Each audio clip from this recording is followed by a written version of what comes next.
Welcome to the Smart OB Med curriculum. Social media for advancing residency training in obstetric medicine. We here present to you a national collaboration between the Universities of Ottawa and Alberta. This research project has been generously funded by the Department of Medicine at the Montfort Hospital, empowering future physicians in the care of medically complex pregnancies.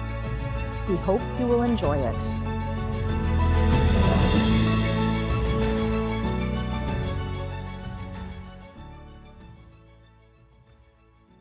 Thanks so much for joining today. I'm Karina. I'm one of the GIM fellows at the University of Ottawa, and today we have two obstetric medicine experts with us. First is Dr. Alan Karovitch. He's been working at the Ottawa Hospital for over 30 years and has special interest in general medicine, obstetric medicine, thrombosis, as well as in the care of patients of those with Turner syndrome. At the insistence of his long-term mentor, Dr. Aaron Keeley, he joined the Special Pregnancy Unit in 1996 and has been taking care of high-risk pregnant patients ever since. And we have Dr. David Aziz. He completed his OB and general internal medicine training at the University of Ottawa and newly joined the Ottawa Hospital as part of the obstetric medicine group. And he completed his training in Vancouver and in Ottawa for obstetric medicine. Thank you so much for joining today. I'll be presenting a case and asking you guys a couple questions. So to start, I have a 31-year-old female, G1 at 25 weeks, who was presenting with an antepartum hemorrhage and PPROM. She was found to be hypertensive with blood pressure around 170 over 100 and heart rate in the 40s. She had transient chest tightness and spots in her vision that resolved.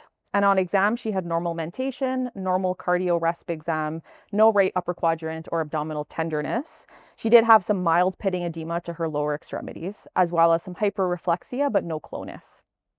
She was given Adalat 10 milligrams IR, as well as Adalat XL 30 milligrams daily. And her workup initially showed a PCR in the 300s, which increased to the 700s.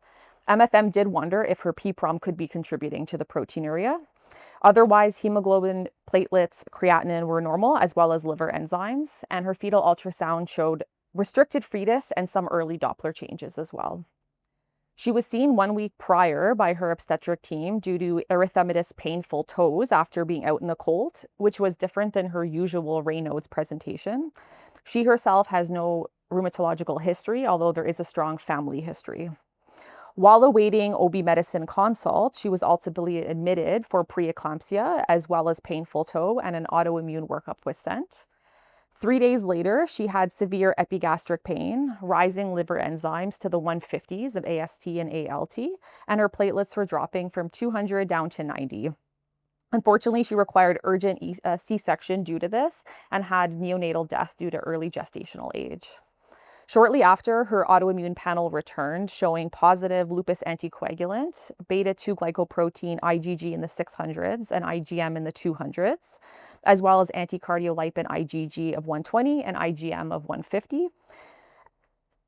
And a few days later, her ANA was positive at 1 in 320, as well as ENA positive for anti-Rho and anti-LA. Double-stranded DNA was mildly positive. C3 was normal, C4 was mildly low. Her platelet trough was in the 50s and started to rise postpartum, and the liver enzymes peaked in 600s and started to decrease. So what would be important diagnostic and management considerations at this time? Thanks, Karina. This is an ill lady. She has a very severe and early preeclampsia. And I think it's reasonable in those patients to think about autoimmune illnesses. She had a history of Raynaud's, family history. She had this abnormal toe. That may be a sign of some localized ischemia or other things related to autoimmune illnesses. And reasonably, she had APLA screening. Now, as you know, you're supposed to repeat APLA after 3 months to confirm the diagnosis. But when someone's triple positive and it's that high, I think you should make the assumption that they're triple positive. You will test down the road. But while you're managing the patient in real time, I think you have to make that assumption. So for me, the things I would want to think of is the basics, how you're going to manage her blood pressure, make sure her liver gets better, watch her platelet count, but then think about things like thrombotic risk. So there she is postpartum after delivery at 25 weeks. She's triple positive APLA. I assume she's had no history of venous thrombosis or arterial thrombosis, but thinking of those things and thinking about what kind of interventions you need prophylactically to prevent further deterioration clinically. I would make the assumption that this lady has lupus and she's triple positive APLA from her lupus. Yeah, other interesting kind of things to note there. She had this like bradycardic episode while she was still pregnant, and that's something we often see with preeclampsia is this you know wide range of bradycardia that may present with preeclampsia. It can be sinus, you can even get first degree and even higher grade block. So those tend to resolve postpartum, which assuming hers did. So and then other things to always consider on the spectrum of HELP as well is TTP, especially with the low platelet nadir. So that's another diagnostic consideration you should have in your mind, especially watching the platelet recovery postpartum. So I think those are two kind of interesting points aside from the APLA that we could touch on. And agree with everything Dr. Karovitch said when it comes to APLA testing. Obviously, there may have been a period of time there where APLA testing may have been pending, but the suspicions should still be very high in a patient who has kind of this autoimmune pattern and presented with this blue toe and the history of Raynaud's with very severe early onset preeclampsia. Now, you both brought up APS. Would you guys consider catastrophic APS on the differential in this case? And can you elaborate a little bit on catastrophic APS and when you consider it?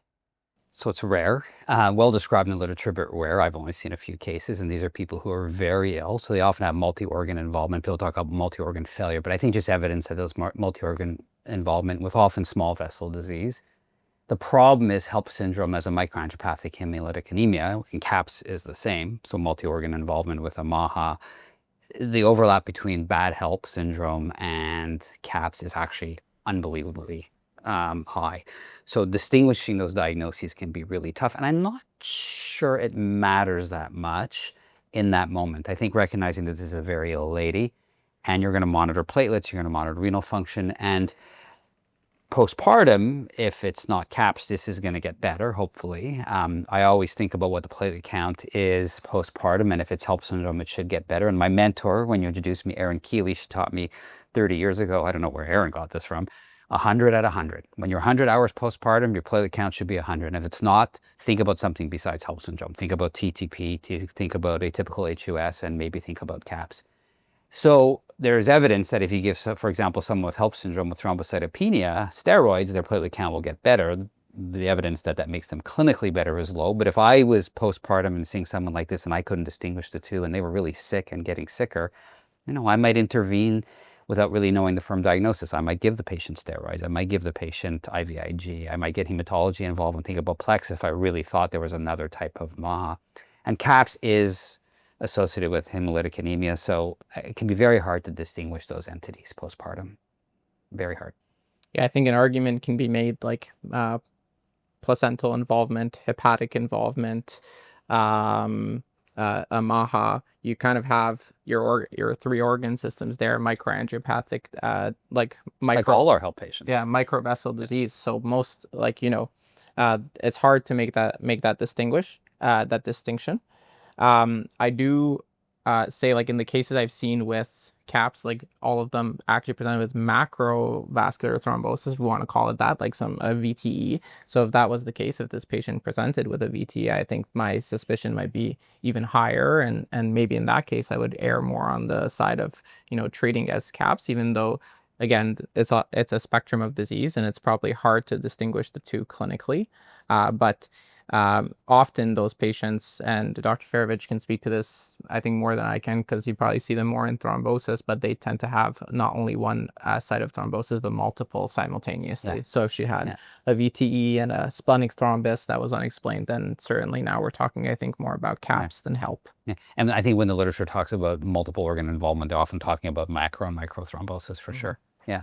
But again, even someone, I think, I'm such a pragmatic guy. I think about when I see a woman and she's 2 days, 3 days, 4 days postpartum with what we all think is HELP, and the platelets are going down, and now they're 20 and now they're 15 and her kidney function is not getting better. Sometimes I just turn my brain off. I go, I can't really figure this out. I think this lady's really sick and I need to add other interventions. And you can order Adam TS13 and look for a very low level of less than 10% to confirm TTP. But at the end of the day, the treatment might all be the same.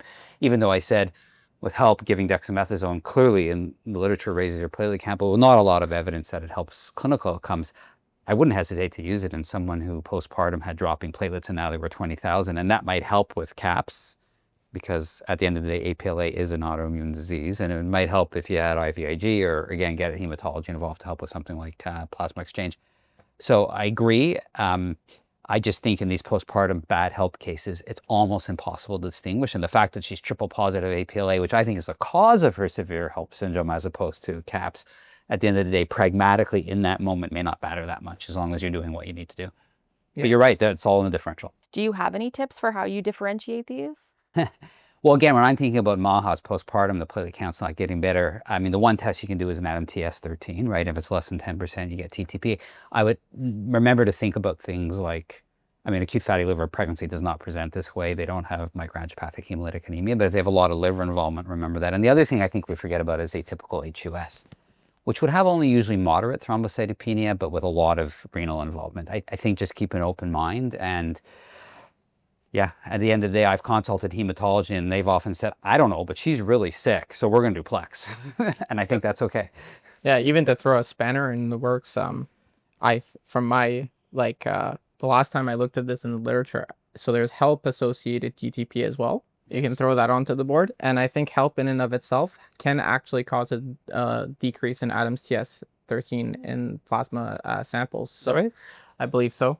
It's not surprising. Yeah. No. So low, like TTP, like less than 10%? I'm not 100% sure. I'd have to double check, but that idea did come to my mind because there was a couple of cases we reviewed back in Vancouver that had pretty similar kind of prototype of patients that it was undistinguishable and they were treated, and the ADAMS-TS13 came back quite low, but it was a really slam dunk HELP with no recovery of the platelets. So where does it, I think, the two diseases are probably somewhere as well on a spectrum. And as Dr. Karovitch said, if there is no improvement in the time frame expected for HELP, then of course other diagnostic considerations need to be put in and probably treat empirically because these women are sick, and often you don't have time to go through the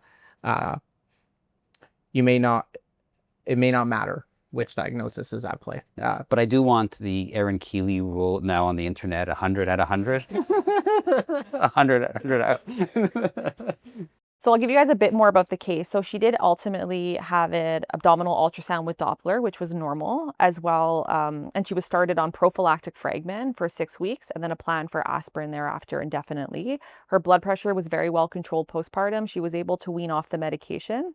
And APS testing, as you alluded to, Dr. Karovitch, was repeated 12 weeks later and again remained triple positive. In fact, the titers were even higher at that point, confirming the diagnosis. She did not have any history of VTE. She was seen by rheumatology, and while she didn't meet the formal criteria for lupus, she was still started on Plaquenil regardless at that point.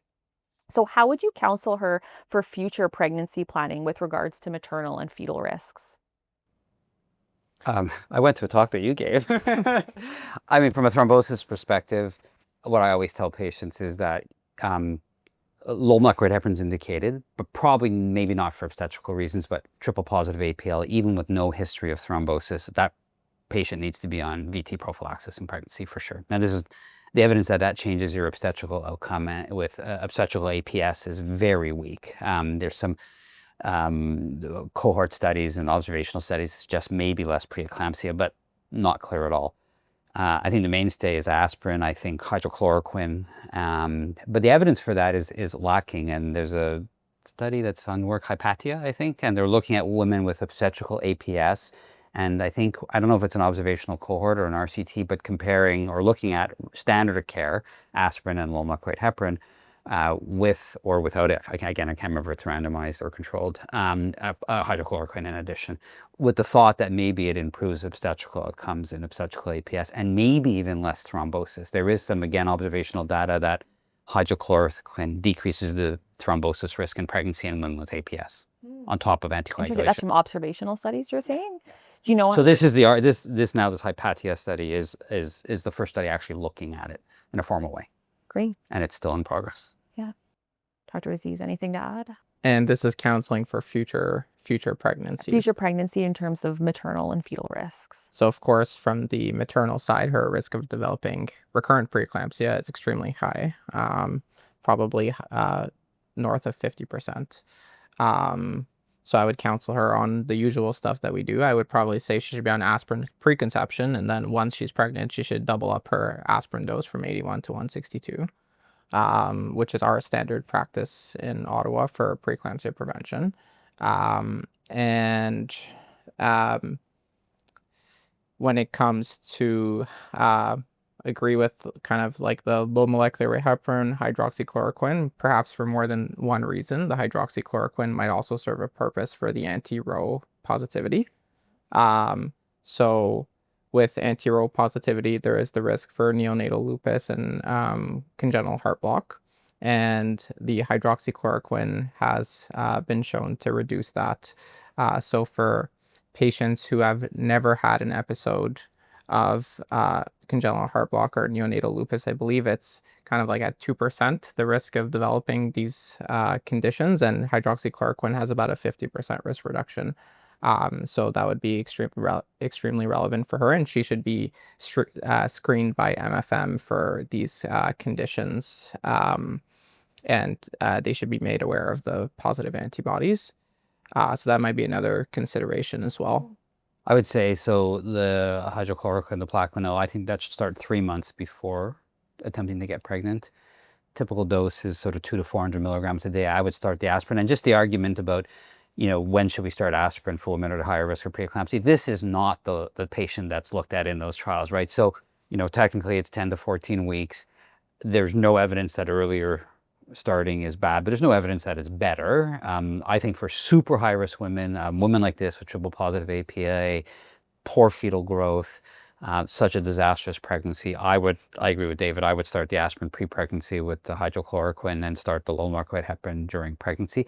The other thing about low molecular weight heparin, I don't know what the dose should be. Is this prophylaxis to prevent VT? Is that enough in someone who's had triple positive APLA? If she had any history of thrombosis, I think in the subsequent pregnancy, I would use full dose low molecular weight heparin because I think her risk of thrombosis is so high with triple positive APLA. But again, the hydrochloroquine might mitigate that risk as well, based on crappy study data until that study comes out. Perfect. Now we've touched on this a little bit, but is there any pearls you can think of now for when you should have a heightened diagnostic suspicion specifically for APS? I think disasters like this. I think about her, she has some autoimmune illness. She has this family history. She had Raynaud's. I think this toe thing was maybe something like chilblains or something like that, which may be associated with autoimmune illnesses. She had a poor growth profile for her baby, and very severe early preeclampsia. That should scream APLA to you. If you need to screen for APLA in those patients. And technically, when you look at the new diagnostic criteria for obstetric APS in the new EULAR criteria, the European League Against Rheumatism, you gotta love that. It's like superheroes. It includes early severe preeclampsia, less than 34 weeks gestation, even without fetal growth restriction or clear evidence of placental insufficiency. So I do a lot of APLA screening in women with these conditions. I sometimes don't know what to do with that information when I get it, to be honest, because again, the evidence that intervening helps prevent obstetrical problems as opposed to venous thromboembolic prophylaxis. I don't know, but I do a lot of screening. And then I send them to the other people who see these women postpartum for long-term vascular risk reduction. Are there any considerations that need to be taken if you're doing these testing while pregnant? You can do anticardiolipin antibodies and beta-2 glycoprotein. There's no problem with those assays in pregnancy. I've read different things about lupus anticoagulant. It's true, false positives and false negatives. And so sometimes I do repeat postpartum. This is a lady I wouldn't have hesitated to call triple positive. She was triple positive. So again, if the anticardiolipin and the beta-2 don't fit with your lupus anticoagulant result, I think waiting till they're postpartum and redoing that would be reasonable. Dr. Karovitch, what are the take-home points from this case? Think about APLA. Think of other reasons why people have thrombocytopenia, particularly postpartum, that's not recovering. And in the moment, I think just recognize that this is a very ill patient and you might need to expand your therapies beyond just low molecular heparin prophylaxis and treating their blood pressure. And you think about other MAHAs. And if you can't make that diagnosis, you're working someplace where you don't have coronary care hematology and maybe you can't order an MTS13, you can do things and it would be reasonable because those things are reasonable even with severe help. Again, things like IVIG or low-dose steroids like dexamethasone. And as a thrombosis doctor, don't forget VT prophylaxis. Amazing. Thank you so much. Thank you very much, Dr. Karovitch, Dr. Aziz, for taking the time to chat today. We really appreciate it.